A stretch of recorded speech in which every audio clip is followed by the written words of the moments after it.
I funded my dad's illness for 5 years, but Mom refused to babysit during my emergency, so I uncovered their $90,000 scam and cut them off. Okay, so I, 32, female, need to get this off my chest because it's been eating me alive. Fair warning, this is going to be a long one. My whole life I've been the responsible child in my family, while my sister Zara, 30, female, has been the golden child who can do no wrong. I'm Thea, by the way, and when I say golden child, I'm not exaggerating or being dramatic. Growing up, Zara got new clothes, I got hand-me-downs, she got a car for her 16th birthday, I got a watch, and not even an Apple Watch, LOL, just some $30 thing from Target. She went to a private college with our parents helping her. I worked my ass off through community college while living at home and still had to pay rent. You get the picture. My parents always had some excuse ready. Zara needs more support. Zara's going through a tough time. Zara has so much potential. Meanwhile, I was just there, the reliable one, the boring one, whatever. I thought once we grew up, things would even out. Boy, was I wrong. About 5 years ago, my dad, Orion, 62, male, got diagnosed with chronic kidney disease. At least that's what they told us. He supposedly needed regular dialysis, expensive medications, and eventually they said he might need a transplant. My parents didn't have health insurance because Dad was self-employed and Mom, Celeste, 58, female, always said it was too expensive. Yet somehow they always had money for vacations before this. Funny how that works. They called a family meeting right after the diagnosis. I remember walking into their kitchen with my then boyfriend, now husband, Nico. Zara was already there with her boyfriend, now husband, Finn. Mom was crying. Dad looked worried, but honestly not as bad as someone who just got a serious diagnosis should look. But what do I know? The treatments are going to cost $2,000 a month, Mom announced, dabbing at her eyes with a tissue. We don't have that kind of money. We all sat in silence for a minute. I had just landed my first real job as an accountant at a small firm. It wasn't great money, but it was steady. I could maybe help a little. I could maybe give a few hundred, I offered. Zara is still in college, Mom said quickly, not even acknowledging what I said. She can't be expected to contribute. Finn nodded like the yes man he is. They were saving for their wedding. Nico squeezed my hand under the table. We were saving too, for a house, for our future, but apparently our future wasn't as important as Zara's wedding. Cool, cool, cool. Dad looked directly at me with those sad puppy dog eyes he does so well. Thea, we're not asking for a handout, just help until I get better. So I agreed to send $500 a month, temporarily. That was the plan. That was the goddamn agreement. That was 5 years ago. The $500 quickly became $800. The medication cost more than we thought. Then $1,200 as Dad's condition worsened. Then suddenly they couldn't pay rent. Then their car broke down. Then they needed insurance. Before I knew it, I was sending them nearly $2,000 every month, while Zara contributed exactly $0. Meanwhile, Nico and I had a baby girl, Maisie, who's now 3, cute as a button and smart as hell. We were struggling to save for her future while sending so much to my parents. We couldn't even afford to put her in the good daycare in our area. We had to settle for the one with the weird smell and the teacher who always looks hungover. Every time I brought up reducing payments, suddenly Dad would end up in the hospital and I'd get frantic calls from Mom about how he might not make it this time. And like the sucker I am, I'd feel guilty and send more money. Nico tried to say something a couple of times. Don't you think it's weird that they always need more money right when we're thinking about buying something for ourselves? But I shut him down. That's my dad we're talking about. He's sick. How could I be so selfish? Last Christmas, Zara showed up with a brand new SUV. Finn got a bonus, she said, like it was nothing. Meanwhile, I was driving a 2008 Honda with a check engine light that's been on so long I think it might be permanently fused that way. When Maisie was born, they visited once, stayed for exactly 45 minutes. Dad complained about the hospital parking the whole time. They brought a gift, a onesie that was the wrong size and out of season. Meanwhile, when Zara had her boys, they practically moved in with them for 2 weeks each time. Mom still babysits them 3 days a week to help out. But again, I made excuses. Dad's sick, they're tired, they live 20 minutes away, but somehow that's too far to visit their granddaughter regularly. I've sent them roughly $90,000 over the last 5 years. Let that sink in. We could have bought a house with that money, could have set up a college fund for Maisie. Could have replaced my crappy car that makes a sound like a dying whale every time I go over 50 miles per hour. Instead, we live in a tiny 2-bedroom apartment with a landlord who thinks fixing things is optional. We shop at discount grocery stores and buy Maisie's clothes from thrift shops.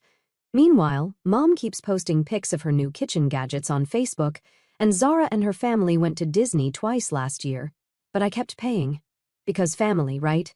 Because Dad's sick. Because I'm a massive idiot who can't say no.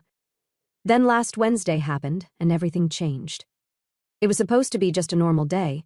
We'd been having issues with the bathroom fan making this horrible grinding noise, and the landlord said it would be 2 to 3 weeks before he could get to it, which in landlord language means never unless you keep calling every day. So Nico decided to fix it himself. I was in the living room with Maisie, helping her build a tower with these mega blocks my cousin gave us for her birthday. I could hear Nico on the stepladder in the bathroom, grumbling about the wiring. Then suddenly I heard him yell, followed by a loud crash and thud. I ran to the bathroom and, holy crap, there was blood everywhere, like a freaking crime scene. Nico was on the floor clutching his arm, and I could see a deep puncture wound right below his elbow where blood was literally pulsing out. The cordless drill was beside him with blood on the bit. I lost my balance, he said, looking pale as hell. I was falling, and the drill, I landed on it while it was still spinning.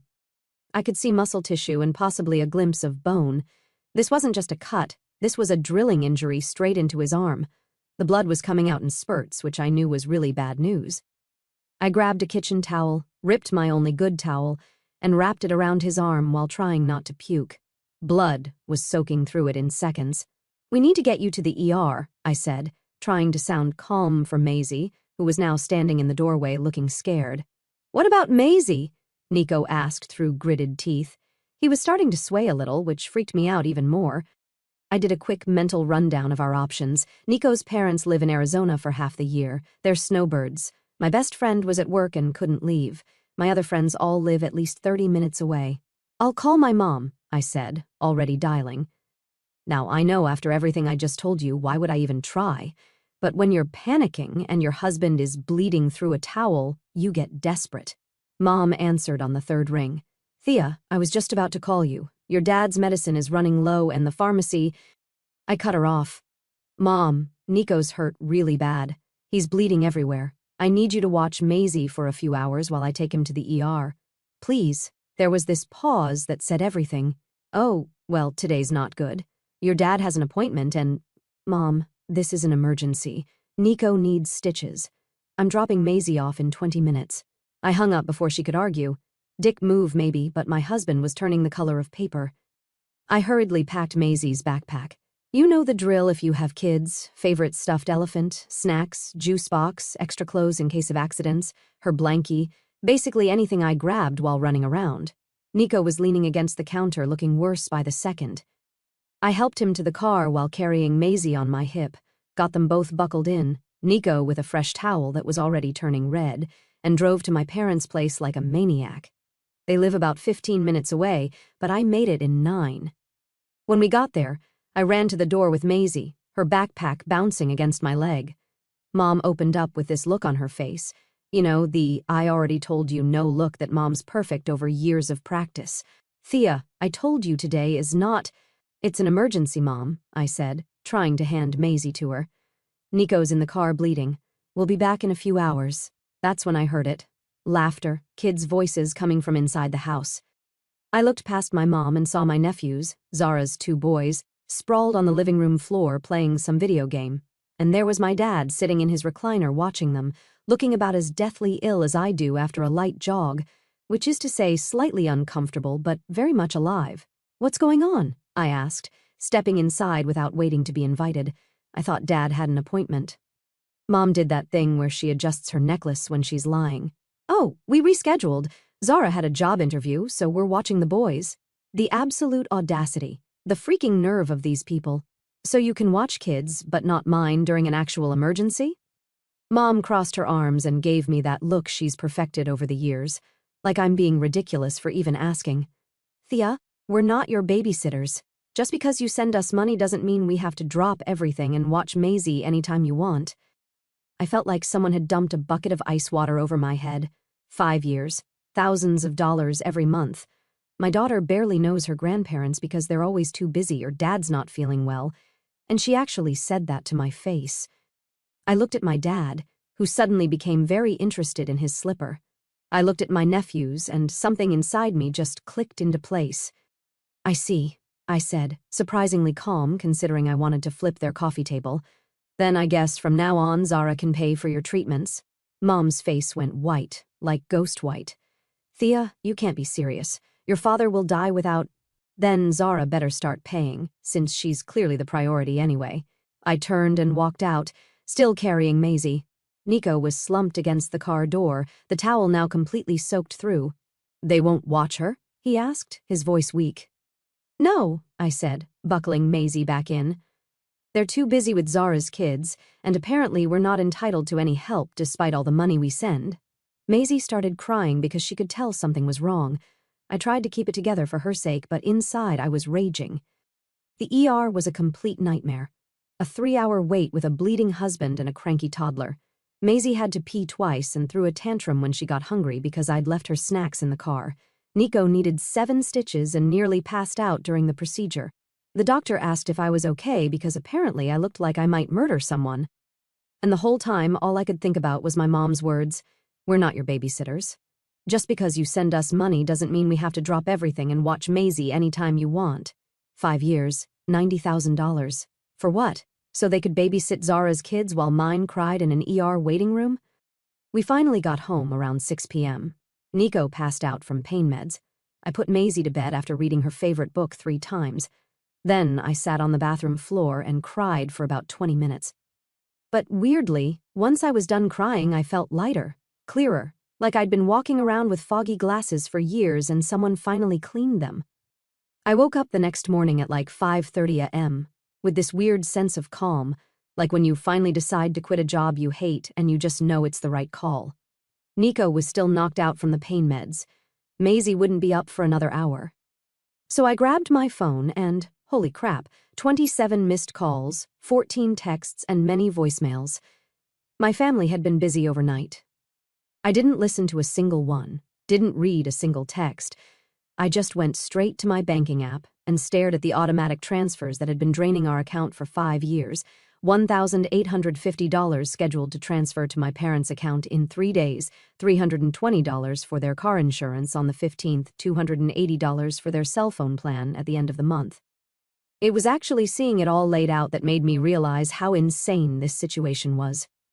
We were paying their cell phone bill while I was using a cracked iPhone 8 that randomly shuts off if the temperature drops below 60 degrees. Nico shuffled into the kitchen, holding his bandaged hand up like a paw. "You're up early," he mumbled, trying to one-hand the coffee maker. "Are you really going to do this?" he asked, noticing my phone open to the banking app. I nodded and hit cancel payment on the big monthly transfer. Then the car insurance, then the cell phone.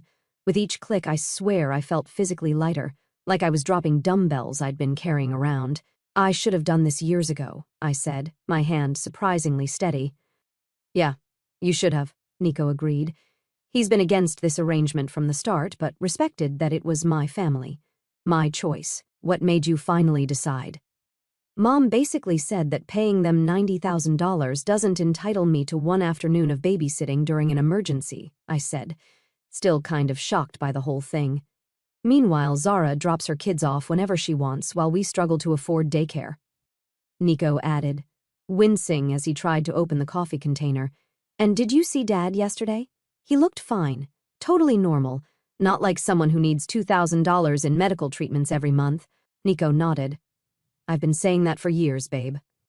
I spent the rest of the day ignoring my phone and playing with Maisie. We built a fort in the living room and watched Encanto for the 47th time. Still slaps, though. I made Nico's favorite pasta for dinner. It felt like celebration pasta. Around 4 p.m., there was a pounding on our door that made Maisie jump. I looked through the peephole, Mom. "Thea," she shouted through the door. "I know you're in there. Your father needs his medication." I didn't open the door. "Tell Zara to pay for it." "He'll die, Thea. Is that what you want?" Nico came up behind me, his good arm around my waist. "You don't have to talk to her," he whispered. "Dad's been dying for 5 years," I said loud enough for Mom to hear. "Zara can take a turn saving him." What came next was a stream of insults that would make a sailor blush. My mother, who goes to church every Sunday and posts inspirational Bible quotes on Facebook, called me every name in the book: selfish, ungrateful, heartless, and some stuff I won't repeat because it's honestly too awful. I took Maisie to her room to play so she wouldn't hear her grandma having a complete meltdown on our doorstep. Mom kept yelling for a while, then finally left. That evening, I got an email from Dad. "Your mother is beside herself. I don't know what's gotten into you, but we need the money for my medication by tomorrow or I'll have to go to the hospital. $1,450 this time because of the new treatment. Notice how the price keeps changing. One day it's $2,000, next it's $1,850, now it's $1,450. Almost like they're just making up numbers or something." I deleted the email without responding. The next day was Friday, and I had to go back to work. I was worried they might show up at my office, so I warned security about a potential family situation. They were super understanding, which makes me think this kind of thing happens more often than people talk about. Around lunchtime, my work phone rang, a number I didn't recognize, but I answered because it could have been a client. "What the hell, Thea?" It was Zara, of course. "Mom said you're refusing to help Dad now?" "That's right," I said, closing my office door. "Your turn." "I can't afford that. Finn and I just bought a boat." I literally laughed out loud. "A boat? While I've been paying thousands for Dad's treatment, you bought a boat?" "It's not my fault you decided to help them. No one forced you." The absolute lack of self-awareness was stunning. "And no one's forcing you either," I said. "But apparently Dad will die without his medication, so I guess you better figure it out." "You're such a—" She spat something ugly. "Goodbye, Zara." I blocked her number as soon as I hung up, then blocked my parents' numbers too, then blocked them all on social media. It felt good, guys. So damn good. That weekend was strange, peaceful, but weird. My phone wasn't constantly blowing up with my parents' demands for once. Nico and I took Maisie to the park, and I wasn't checking my phone every 5 minutes, dreading some new financial crisis. On Sunday night, I was browsing online for daycares, the nice ones we could now potentially afford, when Nico sat down next to me. "They'll find other ways to contact you," he said. "You know that, right?" "Let them try," I said, feeling weirdly confident. I'm done being their ATM. I was right to be prepared, because they definitely weren't done with me, not by a long shot. My car got keyed in the work parking lot on Monday. No proof it was them, but the timing was suspicious. Tuesday, someone called CPS claiming we were neglecting Maisie. The social worker who came to check things out was super nice and clearly embarrassed to be there once she saw our clean apartment and happy, well-adjusted kid. I couldn't believe how far my family would go for the sake of money. A week and a half after the Great Financial Liberation, as Nico had started calling it, things were starting to calm down. My parents seemed to have gotten the message after the CPS visit backfired. Zara had apparently told the whole family I was mentally unstable, but most people who actually know me were smart enough to question that. We were finally starting to breathe easier. Nico's hand was healing nicely. The doctor said he probably wouldn't even have much of a scar. Maisie had been accepted into the good daycare center that we could now actually afford, and I'd opened a college savings account for her with the first $1,850 that didn't go to my parents. It was Sunday morning, and we were having pancakes when the doorbell rang. Nico and I exchanged looks. We weren't expecting anyone. I peeked through the peephole and saw my Aunt Panny standing there with a casserole dish in her hands and a concerned expression on her face.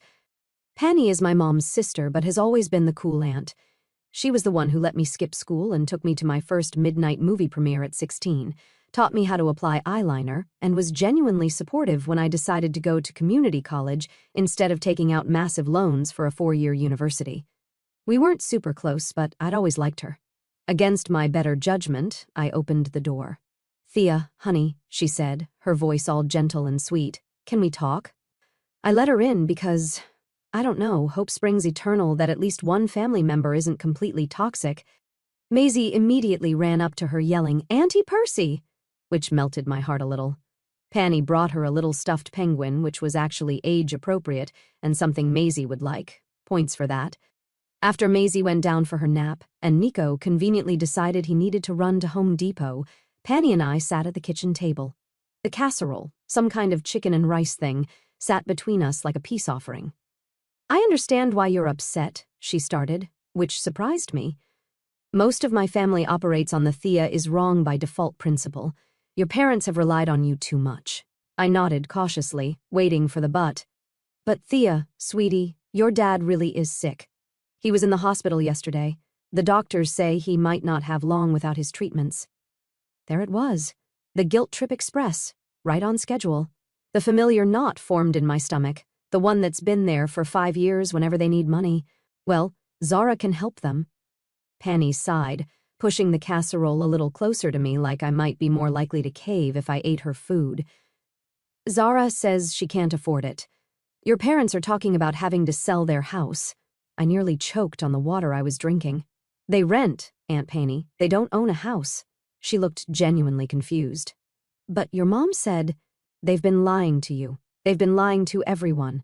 I pulled out my phone and showed her my banking records. I'd sent them over $90,000 in the last 5 years. Her eyes widened. That can't be right. It is. And somehow they're still always broke.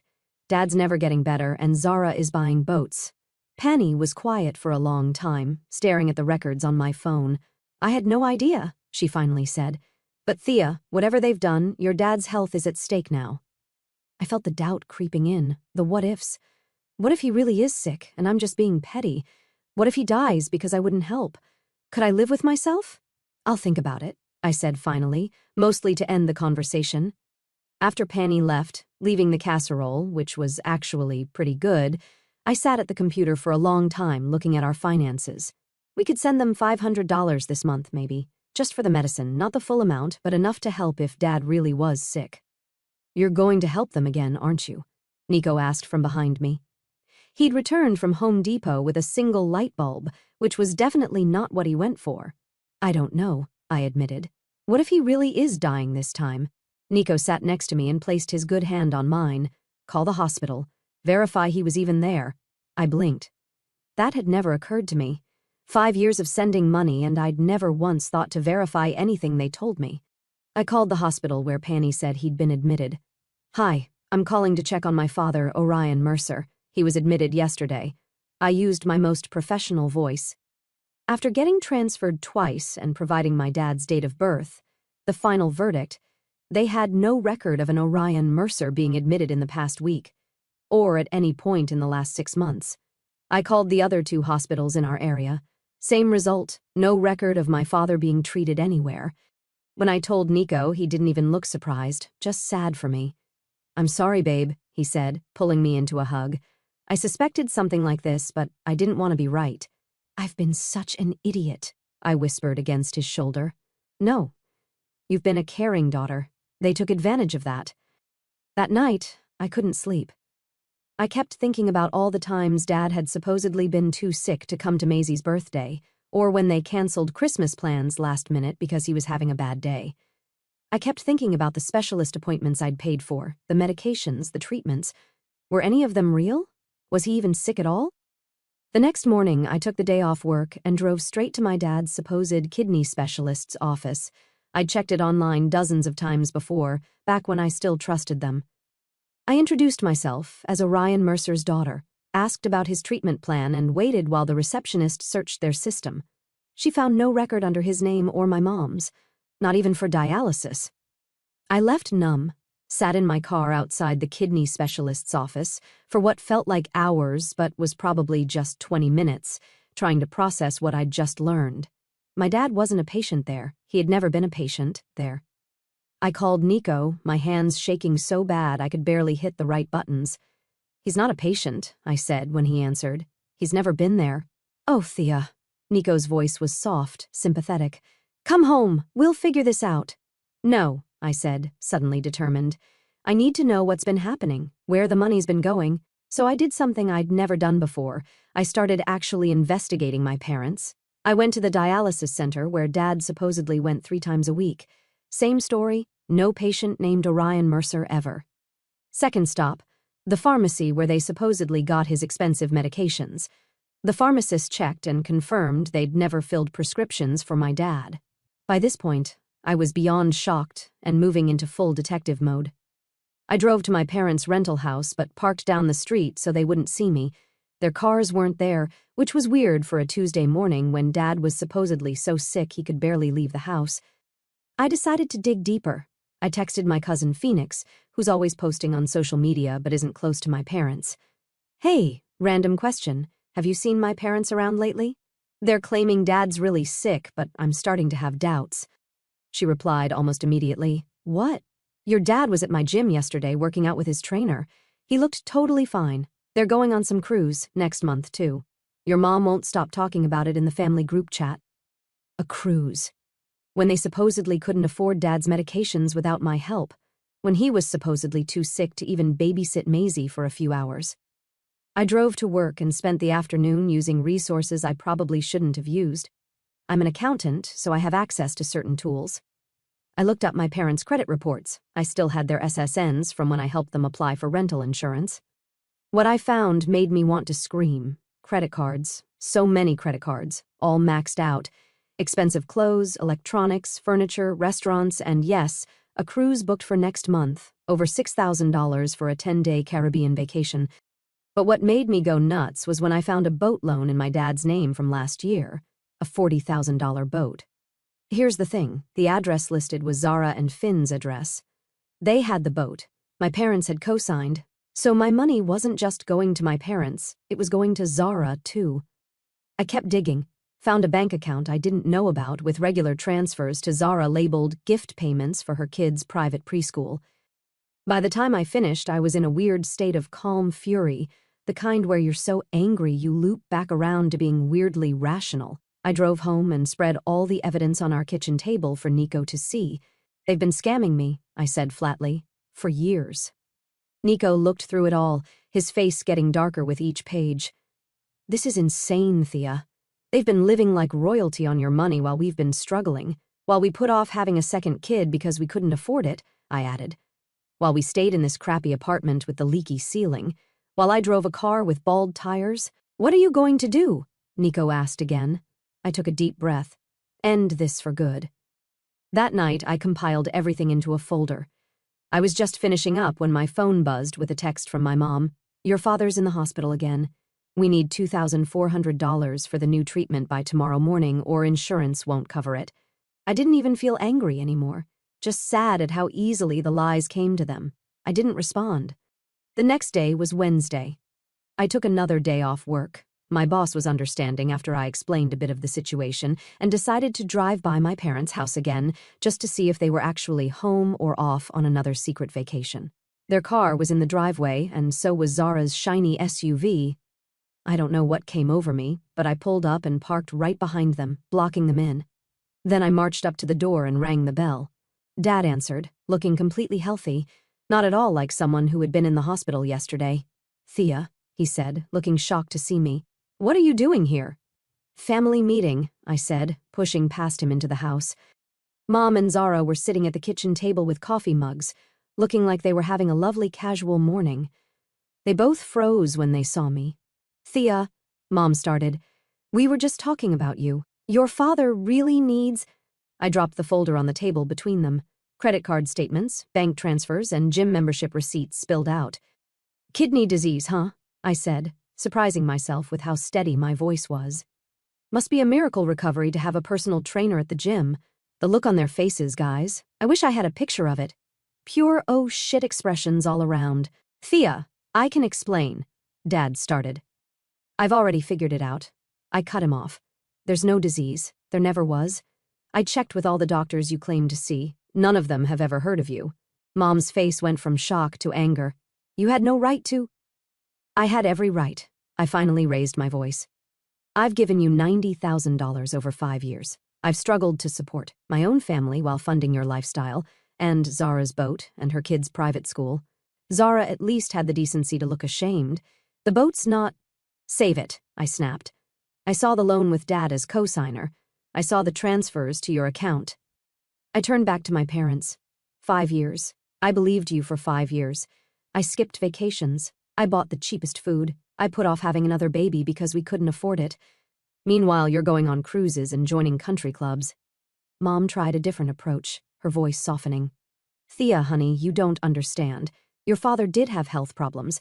We just used some of the money for other things, too. What health problems? Name one actual diagnosis from one actual doctor. Silence. That's what I thought. I'm done, I said. This ends now. I'm never giving you another cent. You can't just abandon your family, Dad said, trying to sound firm but looking nervous. After everything we've done for you. I actually laughed. What exactly have you done for me? You wouldn't even watch Maisie when Nico was bleeding. You told me straight to my face that paying you $90,000 doesn't entitle me to ask for babysitting during an emergency. We were busy with Zara's boys, Mom said defensively. Yeah. You've always got time for Zara, don't you? Always money for Zara. Always help for Zara. I turned to my sister. Hope you've got room in your budget to support them now, sis, because the gravy train is over. Then I walked out, ignoring their protests. I got in my car and drove away feeling like I'd just broken out of prison after a 5-year sentence. That evening, I started getting calls and texts from extended family. Apparently, my parents had already started spinning their sob story, their ungrateful daughter abandoning them in their time of need, cutting them off without warning, being selfish and cruel. But I was done playing their game. I sent one final text to the entire family group chat. I know the truth about Dad's illness. I've seen the Disney photos. Don't contact me or my family again. Then I blocked every single one of them. It's been 4 months since I cut them off. Meanwhile, our life has completely changed. We moved to a better apartment with an actual yard. Maisie's in a great daycare with music classes. I got a newer used car that doesn't make death rattles. We have an actual savings account with actual money in it. I started therapy to deal with 30-plus years of family BS. My parents had to downsize their rental. Zara had to sell the boat. They're all pissed about it, but guess what? Not my problem.